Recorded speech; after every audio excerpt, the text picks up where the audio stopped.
the player of the year race is an interesting debate, right? Since Luka Garza announced that he's coming back to school, the conversation has been, yeah, Luka's a player of the year. What's the rest of first team All-America going to look like? And I've kind of reached the point where I think, yeah, you know what? Maybe it's Ayo. Ayo Dosunmu might be the national player of the year at this point. I think you can make the argument that he is the Big Ten player of the year at this point. So I'm just kind of curious what your take is, what your stance is, and like when you consider things like national player of the year, like what factors into that decision making process for you? To me, obviously, I would look at it as what the player does on their team. Like as far as you look at the stats, that's always the first thing that catches your eyes. All right, let me see the stats. And I mean, Luka Garza's stats are phenomenal. Now, Ayo's stats are great as well. So you can't like push Ayo's stats off. But Luka Garza's stats are just they jump out. Like this big guy is out there averaging like almost 20 points and friggin' double figure rebounds almost. Like you can't. He's at 24.5 points per game, leading the country and averaging 8.4 boards.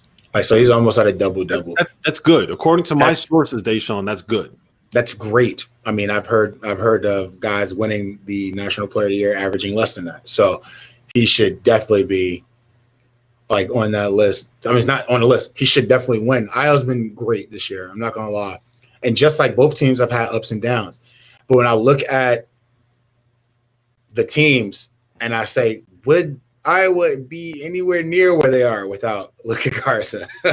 And I look at Illinois, and obviously I can say I can't just take Iowa away and say Illinois would be just fine either. But I feel like Iowa takes a big drastic drop in their team, like what their team will be or what their team's future will be versus Illinois' drastic drop when what their team would be if Iowa wasn't there. Like they definitely would take a loss, but they still have Kobe Coburn. They still have Adam Miller. They still obviously they both have great coaches, but like they still have Frazier, who was like a scorer. He wasn't Ayo, of course, but they still have some scoring in their style of play and the way they push the ball. Curbelo still like they can still get where they need to go. This Iowa team would be possibly Northwestern. Without, and that's not a slap to Northwestern in a sense, but this is like Iowa. I'm gonna tell Deion Thomas that you said that. Say, here you go. Thanks for just dragging me. I wasn't trying to drag Northwestern because they're a good team, but it's just you weren't trying to drag Northwestern. I said I'm not trying to drag Northwestern. I think you dragged Illinois right there. You basically said Illinois no. I said Iowa, if they didn't have Luka Garza, would be Northwestern. Oh, okay.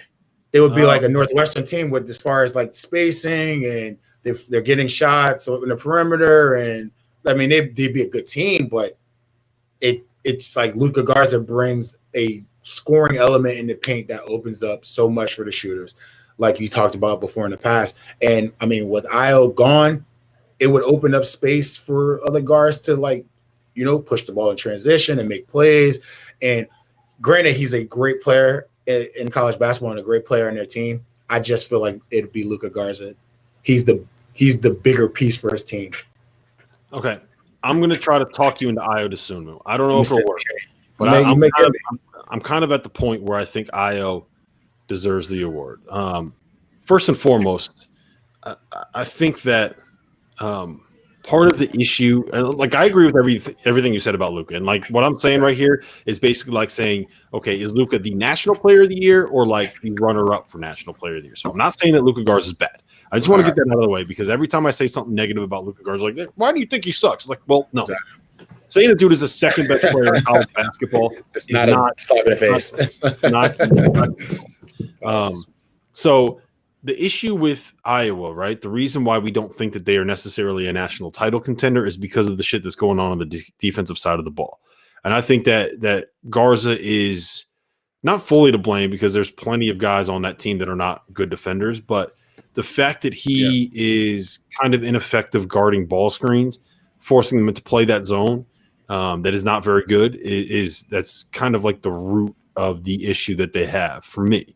So that's the first part of it.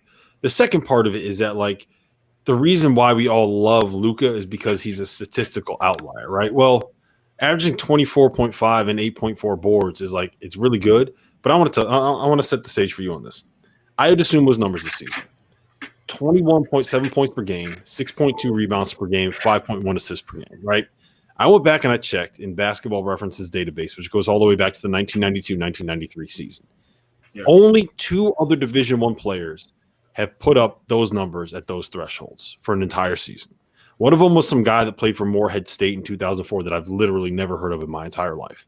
The other guy was Penny Hardaway in 1992. Averaged 22, 7, and 6 or something like that.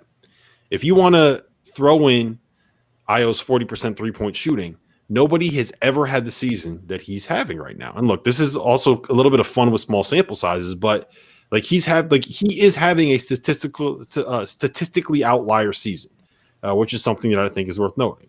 I would say that Illinois is a better basketball team than Iowa. I think they're more of a threat to win a national title. And the other part of it is like Iowa is the guy that takes over down the stretch for Illinois. I can't tell you how many games they would not have won if it was not for Iowa taking over down the stretch. And Friday was the perfect example. Like Illinois was downright bad at Nebraska. Like they were not a good team.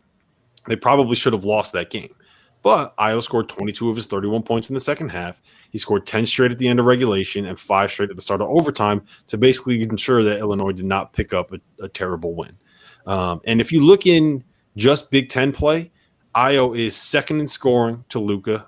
Luka's averaging 22 in conference play. Ayo's averaging 20.5. He's second in the league in assists, and he's top 25 in the league in rebounds. So for me, like, I definitely think it's a conversation. I understand the people that are going to say it's Luka because of all the reasons that you just mentioned, right? Like, it's not wrong to say Luka Garza is the best player in college basketball because he really might be. But I think when you include everything involved in the conversation, I mean, Ayo is at the very least right there, and there's a chance that he might end up being the guy to kind of step in front of Luka. And it's very possible. With those numbers, it's very possible. Yeah, I mean, he's awesome. I love him, and I just wanted to put that into the ether, so it's something that we can kind of think about and talk about, and hopefully it generates a little bit of discussion at this point.